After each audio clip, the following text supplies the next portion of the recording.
Bueno, pues vamos a empezar. En este problema nos dicen, dada la siguiente reacción en fase gaseosa, cuya velocidad viene dada por la expresión, ¿vale? Esta que tenemos aquí, U es igual a K por la concentración de dióxido de nitrógeno al cuadrado, indique cuál es el orden de reacción y las unidades de K. Bueno, dado que esto es obvio, ¿no? La velocidad es igual a la constante por la concentración al cuadrado, es obvio que la reacción es de orden 2. Es una reacción de orden 2. ¿Cuáles son las unidades de K? Bueno, K es igual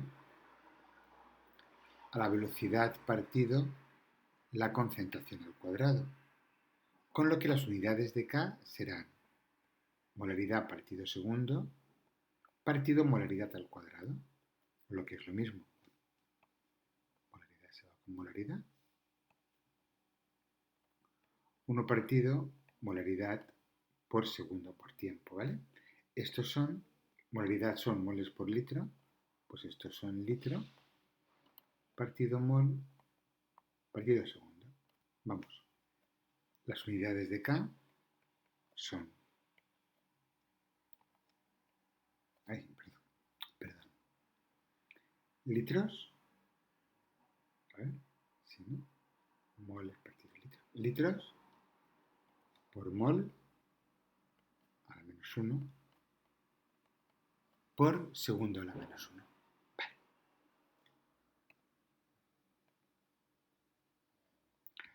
Apartado B.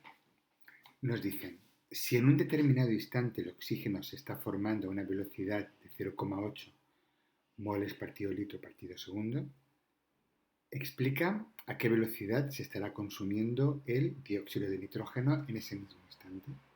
Vale. Vamos a utilizar la ecuación completa de la velocidad.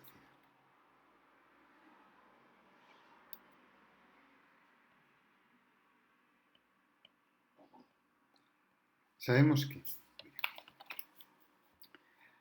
la ecuación de la velocidad la podemos escribir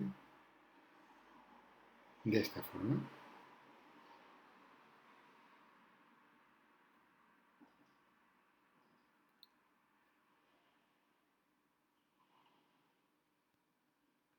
La velocidad de aparición del óxido de nitrógeno, perdonad, igual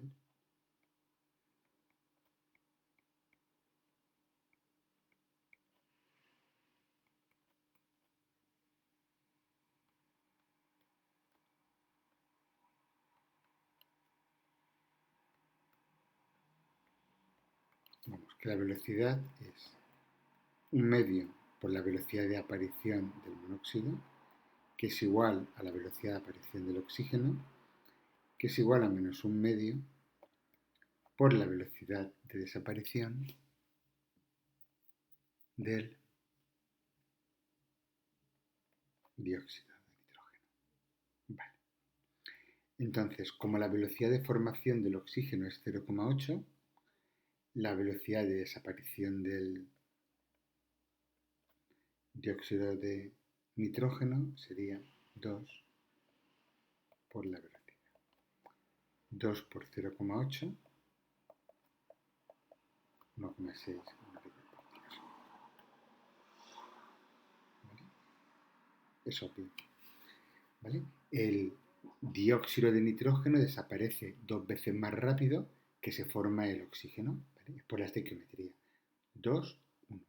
Por cada 2 moles que desaparecen, aparece 1 de oxígeno. Vale, pues 1,6. Vale, ¿qué me preguntan ahora? En el apartado C. ¿Qué le ocurre a la velocidad de la reacción durante el transcurso de esta? ¿Aumenta, disminuye o permanece constante? Si la velocidad es K por la concentración cuadrada, esta es la concentración de dióxido de nitrógeno. La concentración disminuye con el tiempo, con lo que la velocidad disminuye con el tiempo. La velocidad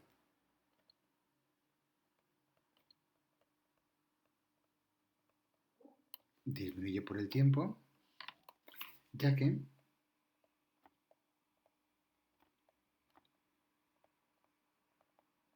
a medida que la reacción avanza,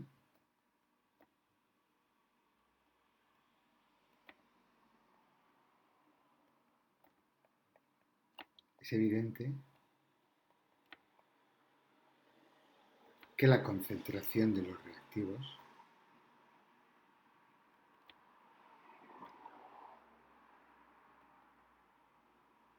disminuye. ¿Qué más nos preguntan? Perdona la letra, ¿no? ¿Qué le ocurrirá a la constante de la velocidad si aumenta la temperatura? K aumenta, disminuye o permanece constante. Voy a escribir también la respuesta.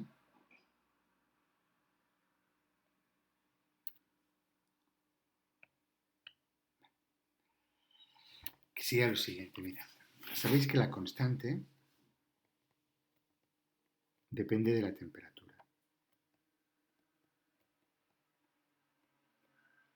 ¿Cómo?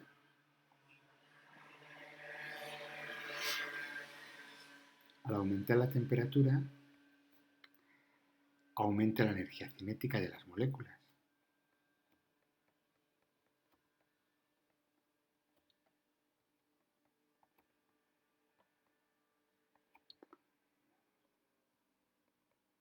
Aumenta el número de choques efectivos,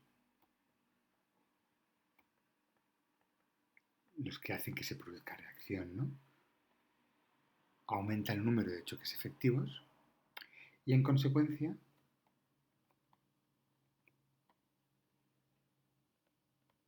aumenta la en consecuencia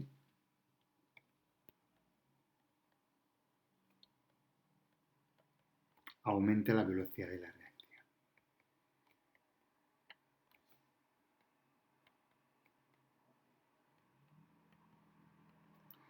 V y K están directamente relacionados, ¿no? Con lo que en este caso no en todos los casos, luego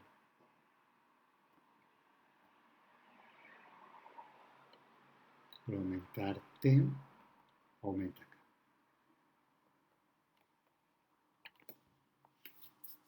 La constante de velocidad aumenta con la temperatura. Vale. Bueno, pues ya está. Vamos al siguiente. Nos dicen, dada la siguiente reacción, redox, explica quién es el agente oxidante y quién es el agente reductor. Vale, vamos a ver qué ocurre con el número de oxidación. Aquí el manganeso tiene número de oxidación más 7 y aquí número de oxidación más 2. El potasio no cambia, el sodio no cambia, el oxígeno no cambia, sulfato, sulfato, sulfito, sulfato. Vale, pues aquí el azufre tiene número de oxidación más 4 y pasa a sulfato con número de oxidación más 6. Vale. ¿Qué sabemos entonces? Bueno, pues que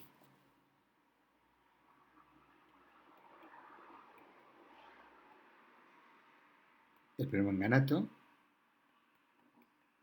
oxida al sulfito a sulfato y se reduce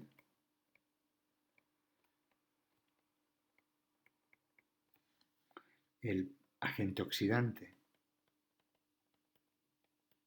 es evidentemente el permanganato. ¿Le he dicho antes manganato?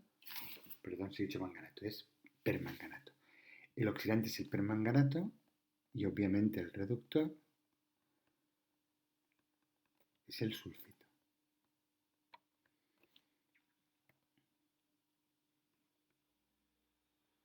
Oxidante. ¿Por qué?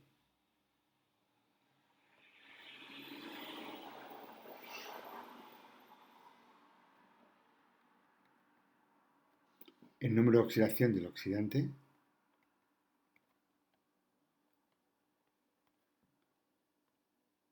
disminuye, por eso es el oxidante, y el número de oxidación del reductor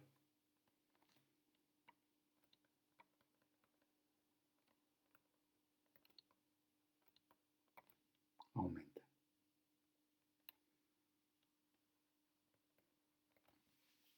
Bueno, vamos a ajustar la reacción mediante el método del ion-electrón.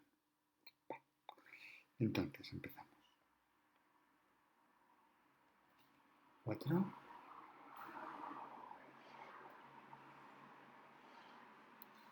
Oxígenos, hay 4, pues lo ajustamos con 4 moléculas de agua. 4 hidrógenos, 8 protones.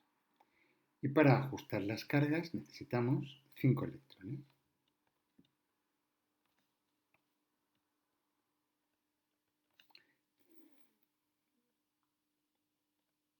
5 y 1, 6, 8 menos 6, 2, 2. Vale. Por otro lado, el SO3 pasa a SO4. Aquí necesito una molécula de agua. Y aquí necesito pues, 2 protones. Vale.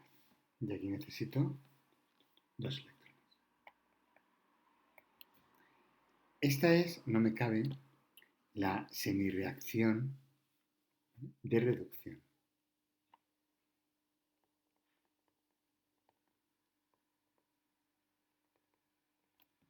Y esta de aquí abajo, la semireacción de oxidación. Vale, para ajustar esto, 5 y 2, pues no me queda más remedio que esta multiplicarla por 2 y esta por 5. Y esto me quedaría así.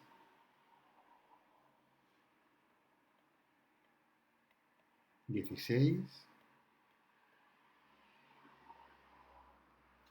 más 2 más 10 electrones, 2,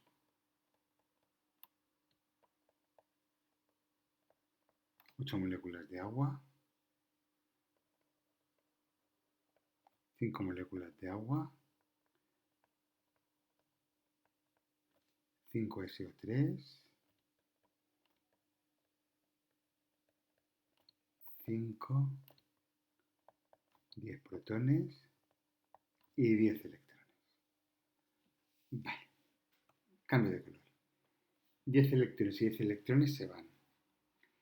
16 protones con 10 protones, aquí me quedarían 6 protones. 5 moléculas de agua, 8 moléculas de agua, aquí me quedarían 3 moléculas de agua. Al sumarlo todo, ¿vale? Esto me quedaría así. A ver. 6 protones, 2 MnO4 menos, 5 para dar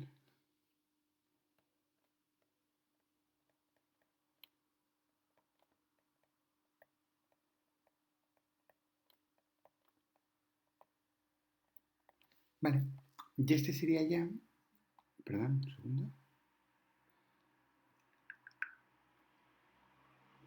un poquito menos, un segundo, perdón. Este sería mi ajuste en modo iónico. Este sería nuestro ajuste en modo iónico.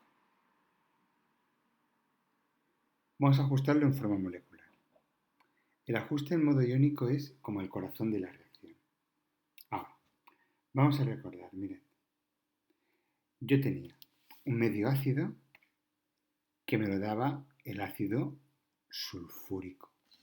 Y el acompañante de los protones, aquí es ácido sulfúrico, pero puede haber sido clorhídrico, no sufre ninguna reacción redox. Esto sería, 2, bueno, esto era permanganato potásico, ¿no? Pues estos son 2K, Mn o 4. Más, esto era sulfito, sódico. ¿Cuánto? Sulfito, pues 5Na2SO3 más el medio básico, me lo da el ácido sulfúrico. 6, pues 3 moléculas de ácido sulfúrico para dar. Este se convierte en manganeso más 2. El sulfito se convierte en sulfato. Pues sulfatos tendré, este lo tengo que tener 5, claro. Este 5 y estos 3, 8. ¿8 qué? Por una parte, van a reaccionar con el manganeso, con el sodio y con el potasio. Pues ya está. Esto me produciría sulfato de manganeso 2.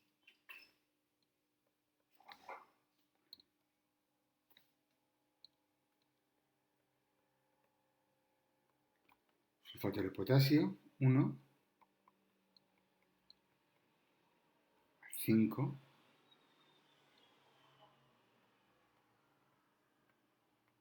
sulfato de sodio, más 3 moléculas de agua. ¿Vale? Y daos cuenta que la reacción también está ya ajustada. ¿Vale? Pues ya está. Ya está. Bueno, este eran los dos ejercicios que nos quedaban. Bueno, el vídeo voy a hacerlo general, pero estos ejercicios eran un poco de regalo. Son los dos ejercicios que nos quedaban de la opción A del examen de selectividad de Murcia de junio del 2018. Ahora vamos a hacer los de la opción B. Espero que el vídeo no me quede muy largo.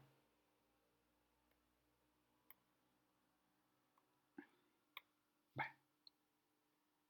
Ahora, ¿qué me dicen? Me dicen, razona qué sustancia presentará un mayor punto de fusión, el yodo o el bromo. Bueno, es una pregunta de teoría. Vamos a ver.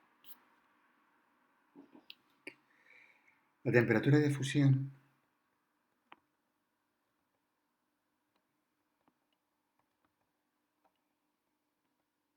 depende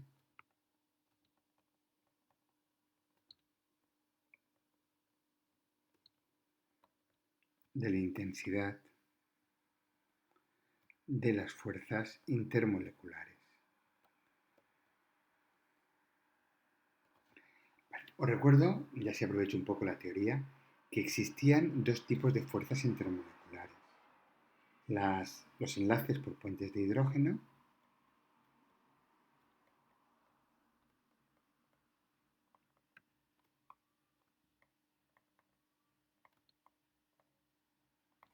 que se producían cuando la molécula tenía un elemento muy electronegativo unido a un hidrógeno.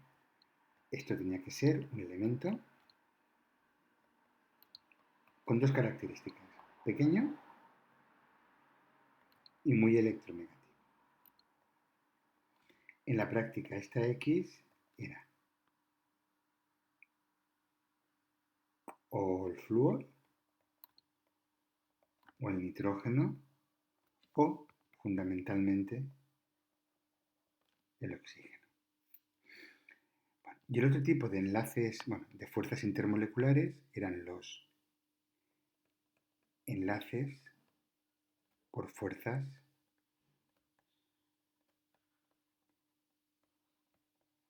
de Van der Waals, ¿vale? Que eran uniones entre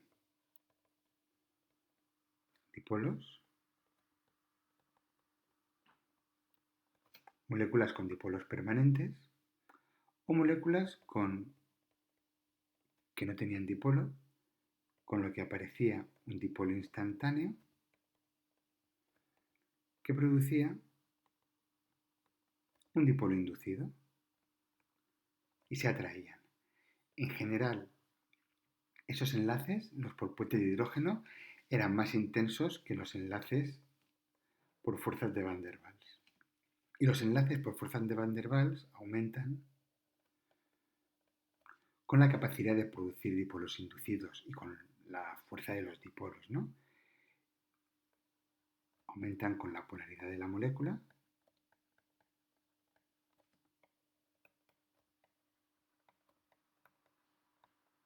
y sobre todo con el volumen molar. Vamos, con el tamaño.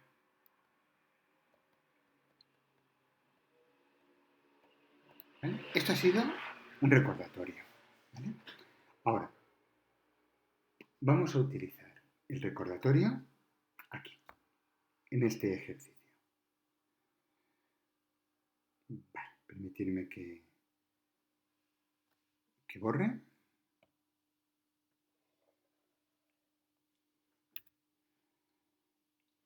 segundo. Y borro esto.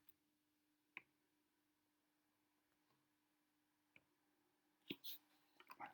Aquí en concreto me preguntan, razona qué sustancia presenta un mayor punto de fusión, el yodo o el bromo. Bueno, pues el yodo es mayor que el bromo.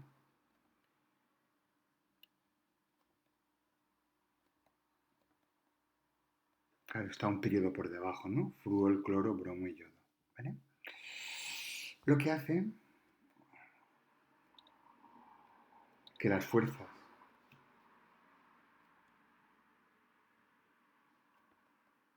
intermoleculares, en este caso, fuerzas del tipo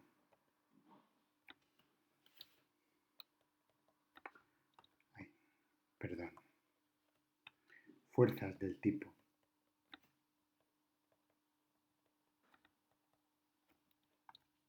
dipolo instantáneo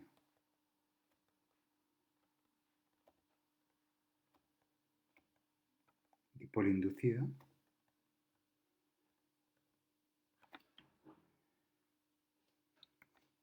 sean más intensas. ¿Vale? El yodo es mayor que el bromo y eso hace que las fuerzas intermoleculares sean más intensas, lo que explica que el yodo tenga mayor punto de fusión.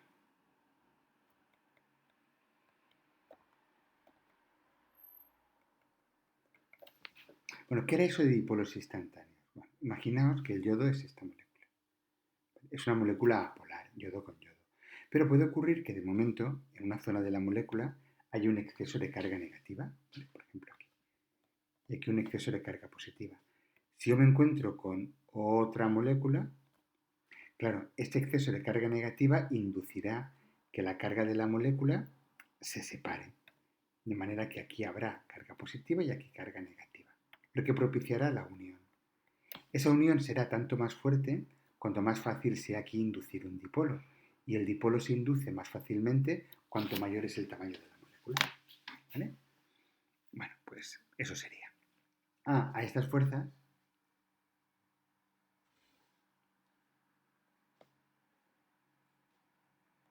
se les llama fuerzas de London. Son un caso especial de las fuerzas de Van der Waals entre moléculas apolares. El mecanismo es dipolo instantáneo, dipolo inducido. Vale. Continúo. Vale, razona si las siguientes sustancias sólidas conducen... Me he liado mucho, perdón, he estado mucho tiempo para... Me he liado no, que he hecho demasiada explicación. En el B me dicen, razona si las siguientes sustancias sólidas conducen o no la electricidad a temperatura ambiente. Vale, pues vamos al lío. Vamos a borrar esto y enseguida lo vemos. Vale, ¿qué sustancias son? Mira. Esto es un sólido iónico.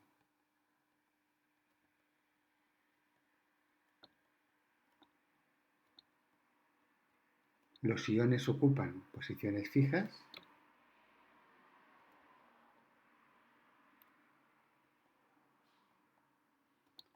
con lo que ese tipo de molécula no es conductora.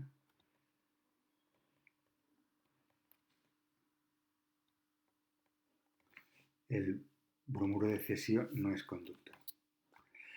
El SiO2 es un sólido covalente reticular.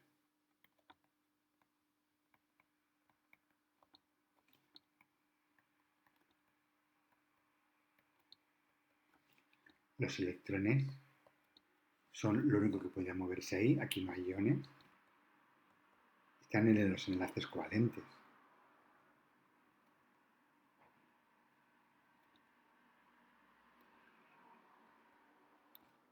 Este tipo de molécula tampoco es conductora.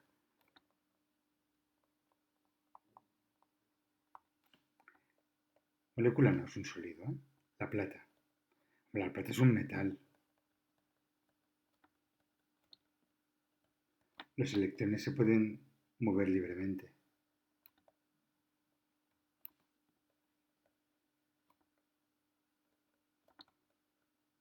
Por el retículo cristalino.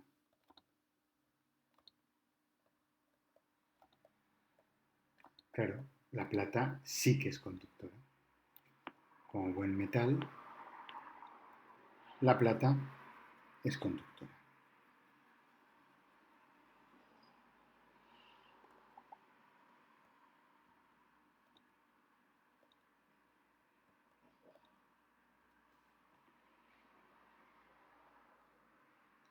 Vale. Por último, ¿qué más nos preguntaban? Explica la variación entre los puntos de ebullición del etano, el dimetiléter y el etanol. Bueno, pues esto guarda relación con la primera pregunta.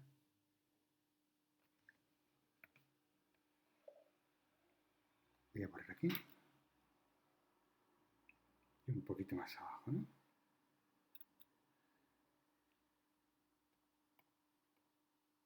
Vamos a empezar, mira.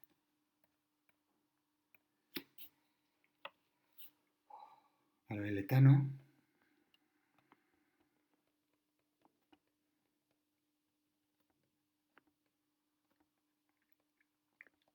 es un gas de bajo punto de ebullición. Pues claro, menos 88 grados.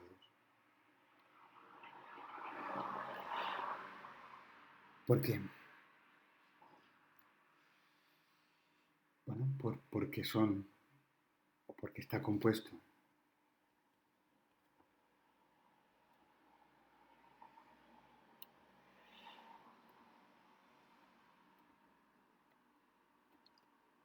por moléculas apolares muy pequeñas,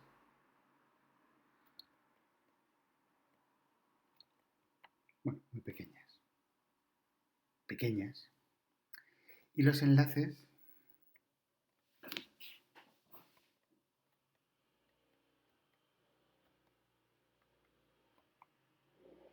entre ellas serán muy débiles. ¿Qué tipo de enlaces? Pues habrán enlaces por fuerzas de Van der Waals,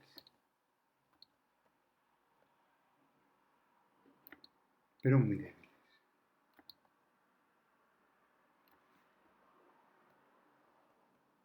¿Por qué son muy débiles? Porque son moléculas apolares muy pequeñas. Dimetiléter.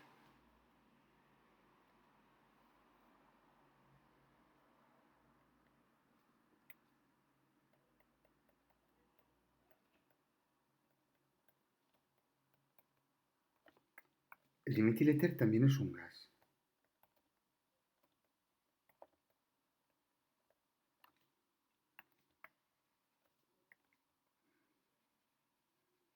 Fijaos el punto de ebullición, ¿vale? También es un gas. Pero el punto de ebullición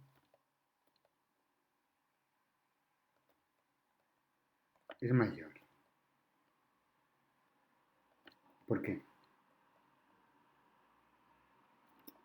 Porque el dimetiléter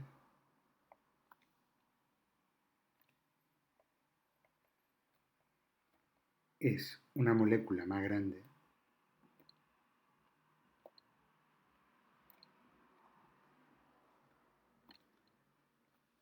mucho más grande, no, bueno, mucho más grande no. Mirad, esto es el etano, esto es el etano y esto es el dimetiléter. Oye, pero sí que es más grande, ¿vale? Es una molécula más grande y es polar. Claro, tiene una estructura similar a la del agua. Una parte de la molécula es positiva y una es negativa. Entonces, es más grande, es polar. Los enlaces por fuerzas de Van der Waals son más intensos.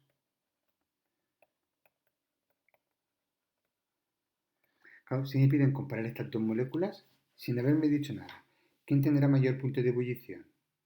Mayor punto de ebullición, el dimetiléter. ¿Por qué? Porque es una molécula polar y los enlaces por fuerzas de Van der Waals van a ser más intensos que en esta que es apolar. Y encima es pequeñita, con lo que las fuerzas de London prácticamente aquí no van a tener importancia. Vale, y luego nos encontramos el etanol. Mira, el etanol, si es por peso molecular,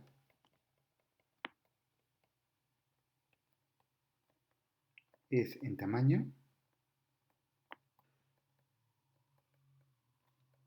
similar al dimetiléter.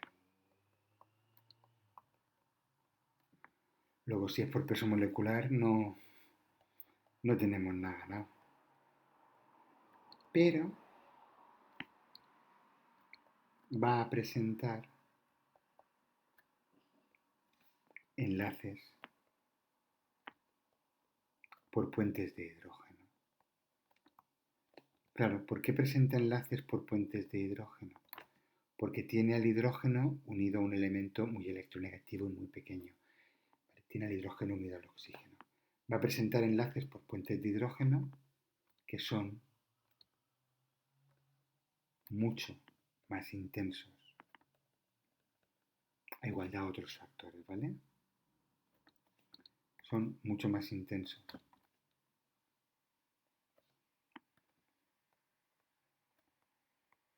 que los enlaces por fuerzas de Van der Waals. Lo que hará que el punto de ebullición sea mucho más alto.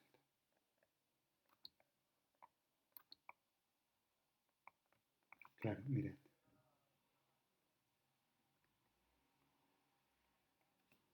Etano menos 88, dimetiléter menos 25 y etanol 78. Mucho, pero mucho más grande. Vale, pues bueno, una pregunta teórica, en este caso versando sobre propiedades. ¿Vale? Bueno, pues vamos a continuar. Vamos a este. Vaya un problemita por fin. Demasiada teoría. Me piden que calcule el volumen de una disolución de hidróxido sódico de concentración 3,5 molar, ¿vale?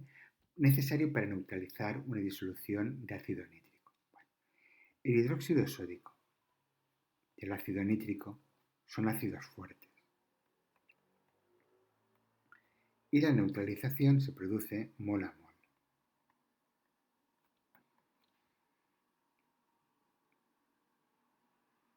NaOH, ¿no? Perdón.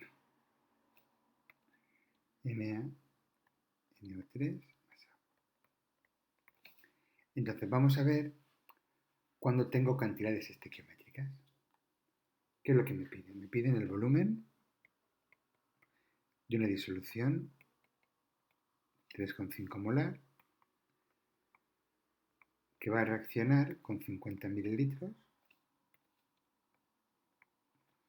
de disolución 504 gramos por litro. Vale, pues vamos a calcular los moles que necesito, ¿no? Porque esta reacción se producirá mol a mol, ¿no? Bueno, la neutralización se va a producir mol a mol.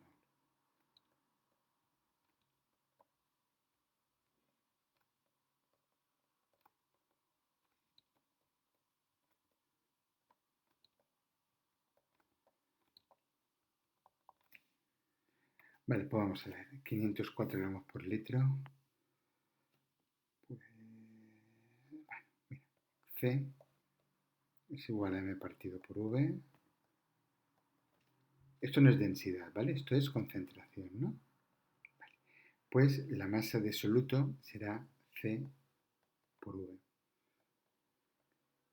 504 por 0,05 litros. Esto serían, un segundo,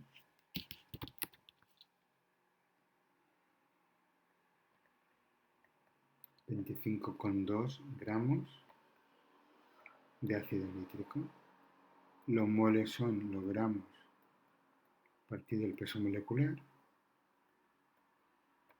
El del ácido nítrico es un peso molecular que me sé de memoria, ¿eh? 63. Pues esto nos sale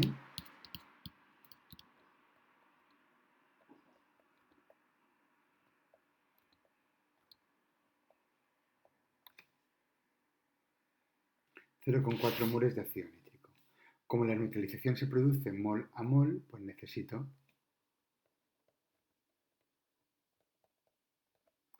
0,4 moles de hidróxido sódico. Me da la molaridad y el volumen. La molaridad son moles partido volumen. El volumen que yo necesito son los moles partido la molaridad. 0,4 de 3,5. Eso me sale 0,11428 litros de disolución. Vamos, necesitamos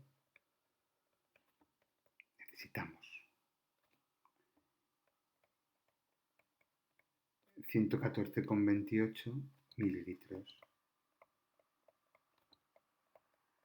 de disolución de hidróxido sódico.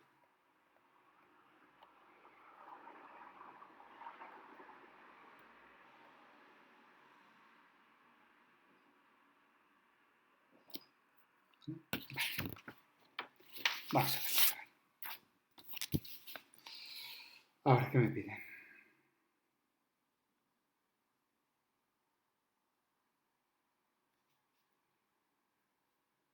Mira. Vale. Tengo dos formas de hacer el apartado. Voy a borrar primero.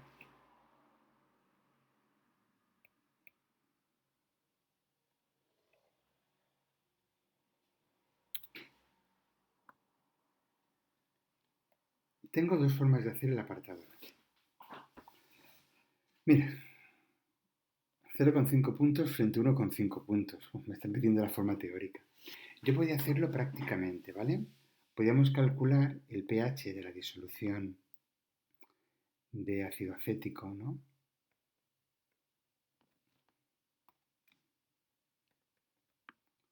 Perdón, un segundo. Porque tengo la concentración inicial, tengo la constante, bueno, por eso puedo calcular la concentración de protones y con eso el pH. Puedo hacerlo para una y para la otra. ¿Vale? Eso lo puedo hacer.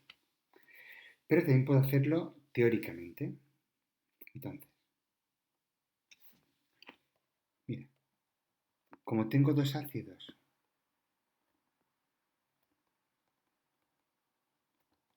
de la misma concentración,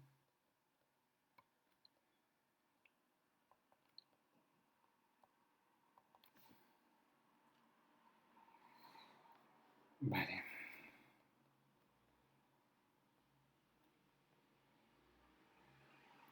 la concentración de protones del equilibrio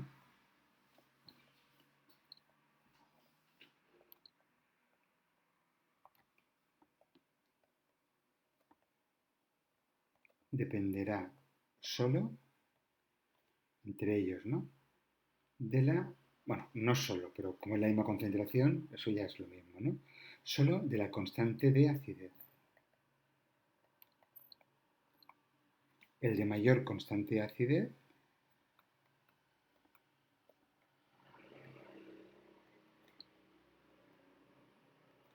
estará más disociado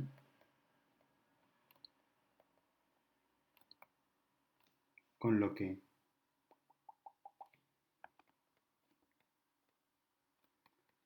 la concentración de protones será mayor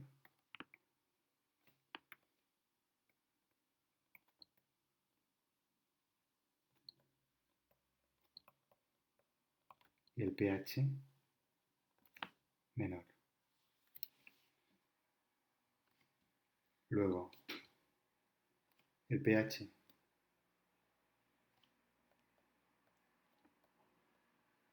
este será menor que el pH de este. Vale, eso es la explicación. Podéis intentar hacer este problema teóricamente y calcular cuánto vale cada pH. ¿Vale? Yo no lo voy a hacer, pero vamos, sabéis que la forma de hacerla es en general súper fácil, ¿vale? Para un ácido cualquiera tendríamos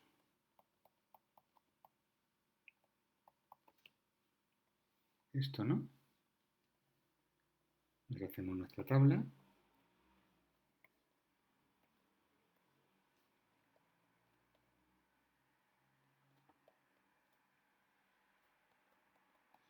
La concentración que sea, X con X. Bueno, el agua sabéis que no la usamos. X para dar X y X. La concentración de HA en el equilibrio sería C menos X. La de A menos sería igual a la de protones.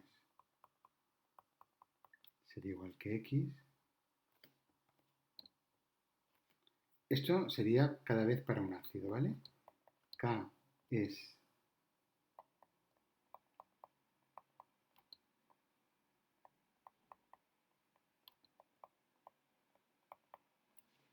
pues sustituyendo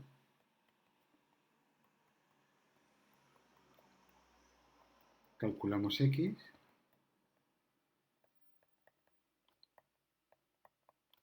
con eso calculamos el pH.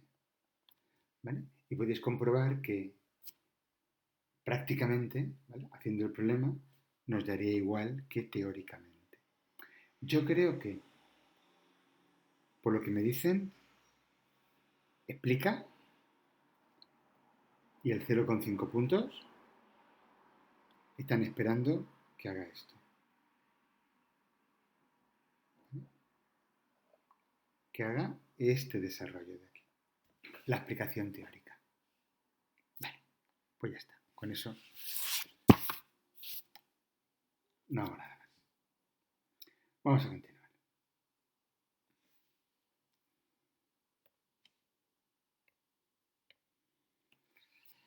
Bueno, formula o nombra los siguientes compuestos.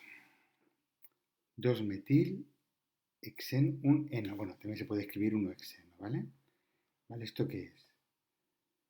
Un compuesto que tiene 6 átomos de carbono y en el enlace 1 tiene un doble enlace. Y en el 2 tiene un metil. Hexeno. 1, 2, 3, 4, 5 y 6. Naftaleno. El naftaleno era este compuesto. Pentano 2,4-diol. 2, 4, 1, 2,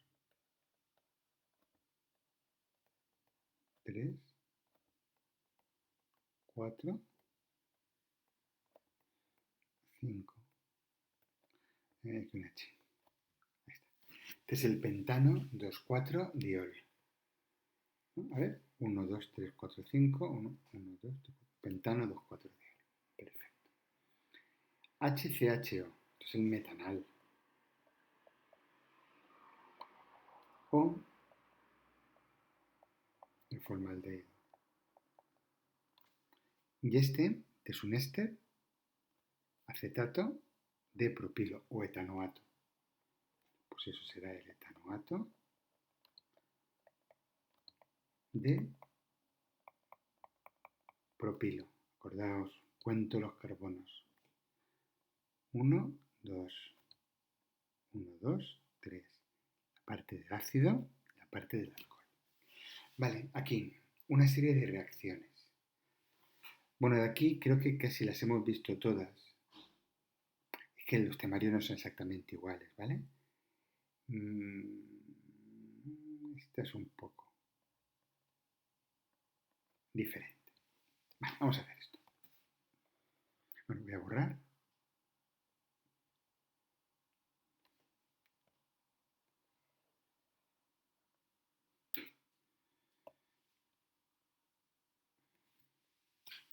Sustitución. Bueno, pues esto está claro, ¿no? ¿Esto qué produciría?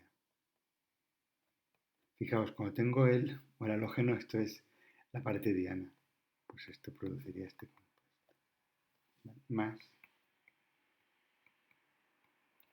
este, adición, y tengo dos moléculas, es que adiciono dos veces.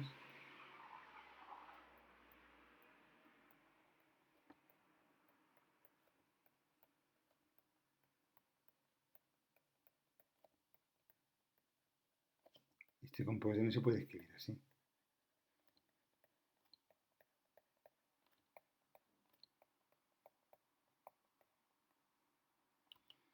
Eliminación. Vale. ¿Qué se elimina? ¿Vale? Aquí, para eliminar, me están diciendo que aquí tengo calor, ¿vale? Para calentar. Se va a perder, pues mira, se va a formar un doble enlace. Y se puede producir esto. Bueno, mira, esto es así. CH3, C, H, H, C, H y CH3. Voy a ponerlo así. Mira, se van a ir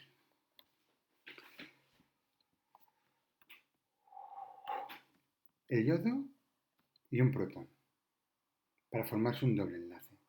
Y se puede formar un doble enlace aquí o aquí, yéndose este hidrógeno y este. Se pueden formar estos dos compuestos. CH3, CH doble enlace, CH, CH3.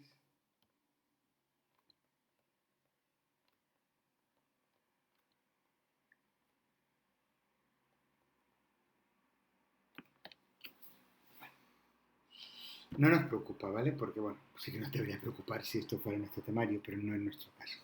Pero el compuesto mayoritario que se forma es este. ¿Vale?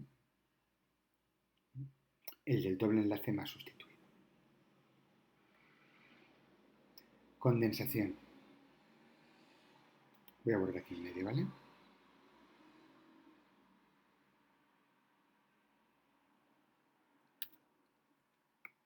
Condensación, pues esto como si fuera una esterificación. Y se va a formar esto.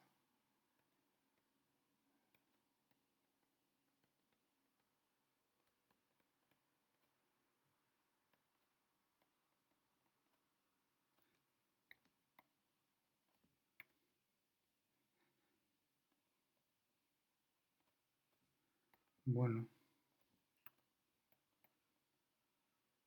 una amida sustituida. Tampoco tiene más. Y la combustión, bueno, ¿qué se va a perder aquí? Evidentemente agua.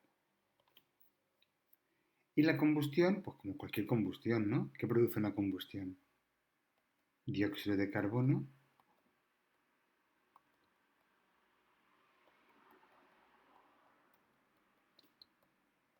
más agua.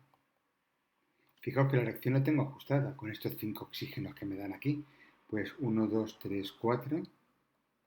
4 dióxidos de carbono, 3, 4, 5, 6, 7, 8 y 4 moléculas de agua. Daos cuenta que la reacción está ajustada.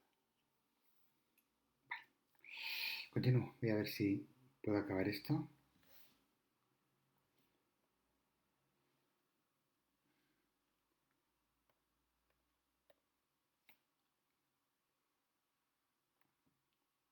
Vale, me dicen, en un recipiente de 2 litros se introducen 92,4 gramos de dióxido de carbono y 3,2 gramos de hidrógeno, calentándose la mezcla a 1800 grados. Vale, vamos a ver. Tengo un volumen de 2 litros, una temperatura de 2073 Kelvin. Introduzco gramos, entonces me interesan los moles.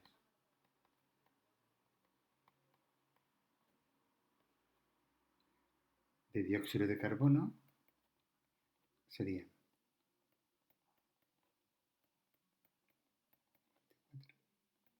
y de hidrógeno,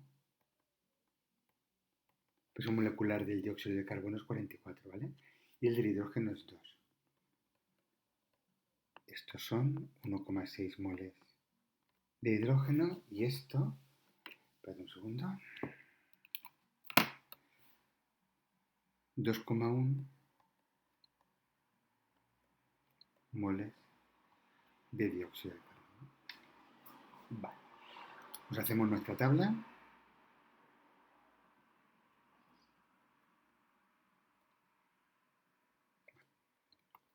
La reacción ya está, solo quiero la tabla.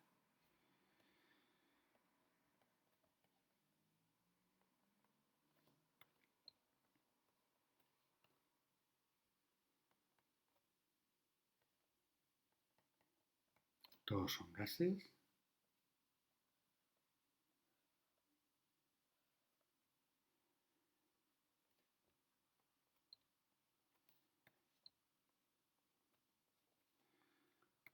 Moles iniciales, moles que reaccionan, moles en el equilibrio.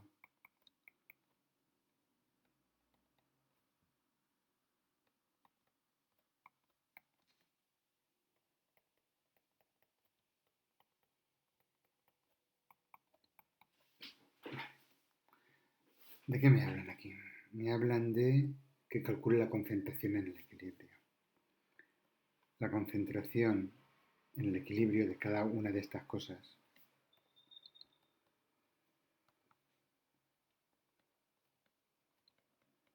son moles partido volumen.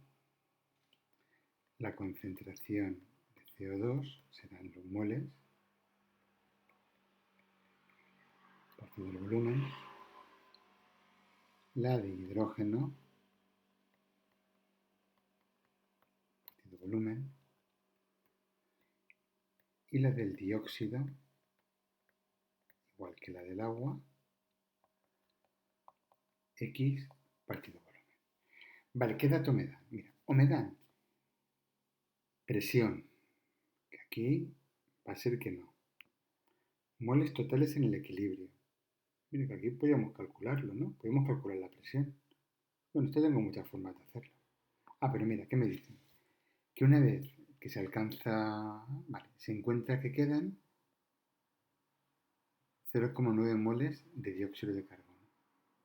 Vamos, que 2,1 menos X son 0,9, ¿no? A ver. Una vez alcanzado el equilibrio, se analiza la mezcla, encontrándose que quedan 0,9 moles de dióxido de carbono. Oye, pues ya está. Estos son 0,9, con lo que X vale 1,2 moles. Ah, mira, si X vale 1,2, nos vamos aquí.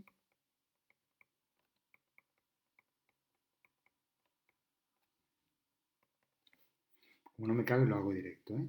1,6 menos 1,2, 0,4 partido 2, 0,2. 1,2 partido 2, 0,6 molar. Esto es lo que me piden, ¿no? Las concentraciones de cada especie en el equilibrio. Vale, ¿qué más? K sub P y K sub C. Qué tontería. K sub C es concentración de CO, concentración de agua, concentración de CO2 y concentración de hidrógeno, ¿no? Ahí.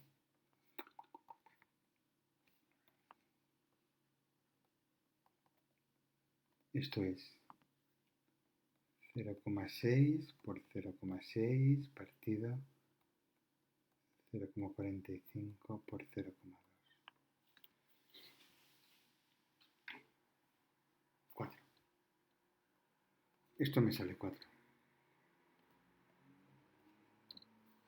K sub P. ¿Puedo calcular las presiones parciales? Sí. Tengo los moles y como tengo los moles totales, lo tengo todo. Con esta formulita voy a calcular la presión total y con la presión total las presiones parciales. Pero mira, también lo puedo hacer así.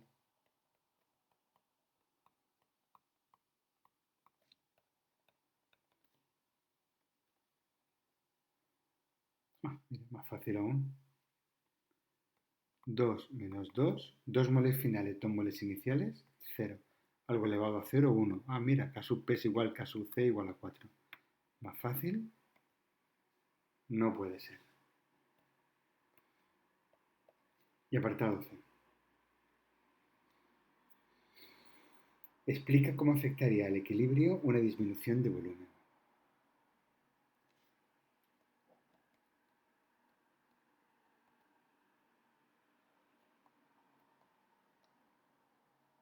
Si disminuye el volumen, aumenta la presión.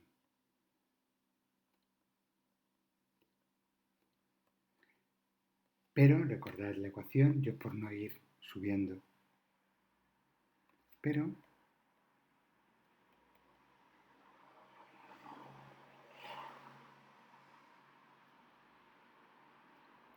como tenemos el mismo número de moles de reactivos que de productos,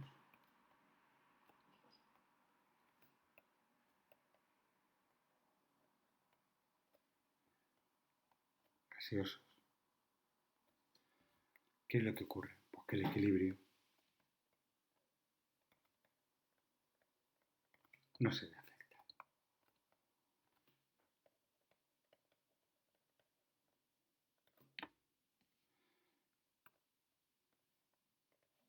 El equilibrio no se afecta.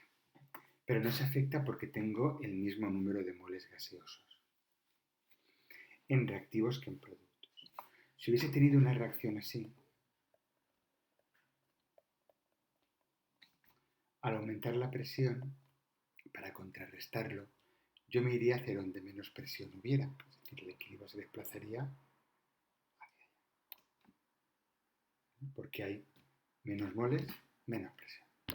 Pero en este caso, el equilibrio no se ve afectado. Vale, ya me queda solamente un problemita.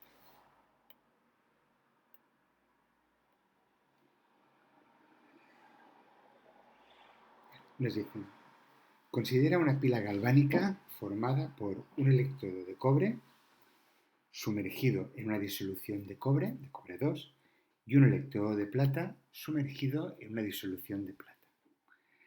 Dibuja un esquema de la pila con todos los elementos necesarios para su funcionamiento e indica quién actúa como cátodo, quién como ánodo, qué reacción se produce en cada electrodo, el sentido de la circulación, la reacción global en la pila y la fuerza electromotriz. Vale. Vamos a ver, mira. Tengo cobre, plata, mira. Me voy a los datos que me dan. Y, mira, claro, como el potencial plata-plata es mayor que el del cobre, pues la plata más oxida al cobre, cobre 2 más, y se reduce a plata. Entonces, se va a producir una oxidación y una reducción, ¿vale? La plata va a coger un electrón y se va a reducir, ¿vale? Esta es la semirreacción de reducción que tiene lugar en el cátodo. Y el cobre se va a convertir en dos electrones. La oxidación que tiene lugar en el ánodo. Y la reacción global va a ser esta por 2.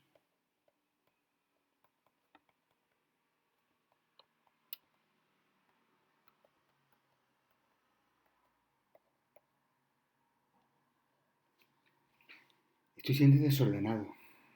Vamos a ver. ¿Quién actuó como ánodo y quién como cátodo? La plata, el electrodo de plata, mejor dicho,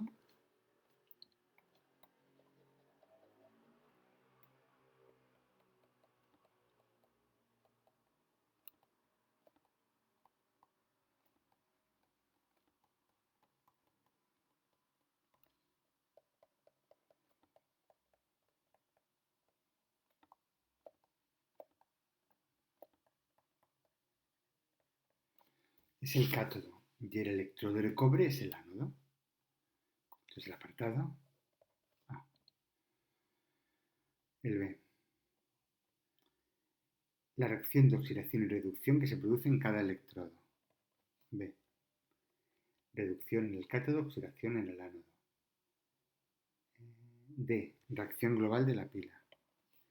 Me falta el sentido de circulación de los electrones por el circuito externo y la fuerza electromotriz.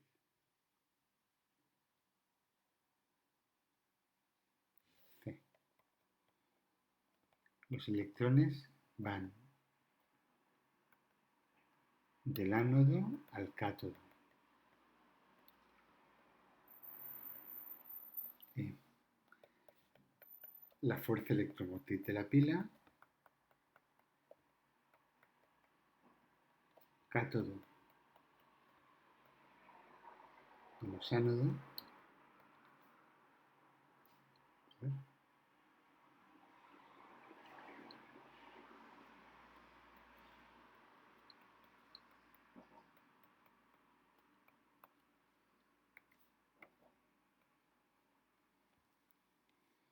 Y bueno, el esquema, que el esquema no lo he hecho.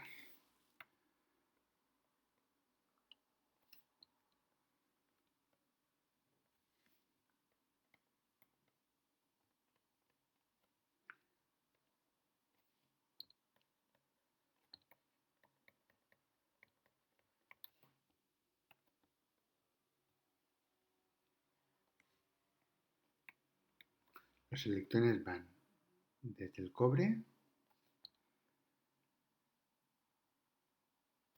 hasta la plata. ¿Qué reacción tiene lugar en el cobre? Tiene lugar la oxidación, ¿vale? El cobre se convierte en cobre 2 más y cede 2 electrones. Y estos 2 electrones son los que siguen este camino. Los electrones llegan a la plata, de manera que pasan por el electrodo y la disolución que contiene plata más coge un electrón y se convierte en plata. ¿Vale? Un electrón. El camino de los electrones es este. ¿Vale? ¿Qué es lo que ocurre aquí? que la concentración de cobre 2 más va aumentando. ¿Qué es lo que ocurre aquí? Perdón, ¿eh? Plata, plata, plata. Plata que se va depositando encima del electrodo. ¿Qué es lo que ocurre aquí? Que la concentración de plata va disminuyendo.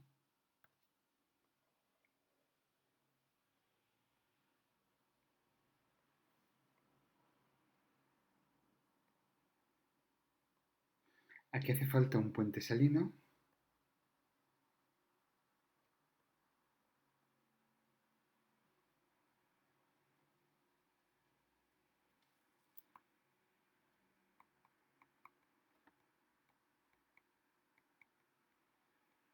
que es una sal iónica, ¿no? Por ejemplo, es cloruro potásico. ¿Y qué es lo que va a ocurrir? Mira, como la concentración de plata va disminuyendo, de plata más, ¿vale? La carga positiva aquí va disminuyendo. Pues el potasio se moverá por el puente salino hacia esta cuba, hacia aquí, ¿vale? Hacia la zona de la plata. Y el cloruro, que es negativo, como la concentración de cobre 2 más está aumentando, cada vez es más positivo, de manera que se produce, ¿vale?, un circuito cerrado. El puente salino mantiene la neutralidad y cierra el circuito.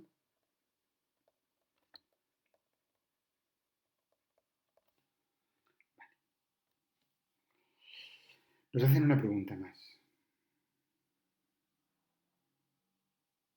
Explica si la masa de los electrodos varía durante el funcionamiento de la pila. Sí, sí. El ánodo disminuye su masa porque el cobre se convierte en cobre 2 más y el cátodo, no puedo bajar más, y el cátodo aumenta su masa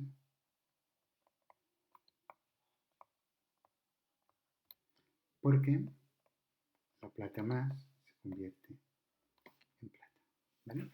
Este electrodo va adelgazándose porque el cobre se va convirtiendo en cobre 2 más y este va engordándose, ¿vale? El ánodo disminuye la masa y el cátodo aumenta su masa. Vale.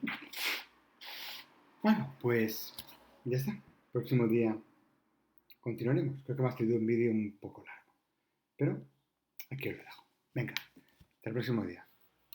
Chao.